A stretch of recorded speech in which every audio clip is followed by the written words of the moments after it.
Ito medyo controversial tong naging trabaho natin dito. Ito na yung nakakabit natin ngayong araw. Naging controversial. Gusto nyo malaman bakit hindi nang pag-isip. Huwag nyo nang alamin kung bakit. Medyo naging controversial talaga to. Ito ngayon kami, nagkasa kami ng bakal. Tatlo kami. Half day pa yung isa.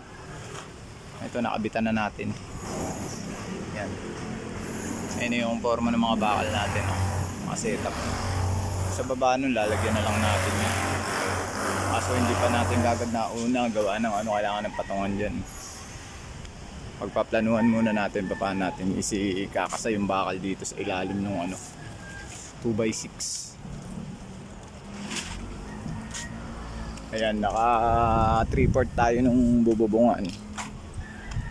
1/4 na lang ilalagyan natin ng bakal bukas. Antay-antay na tayo.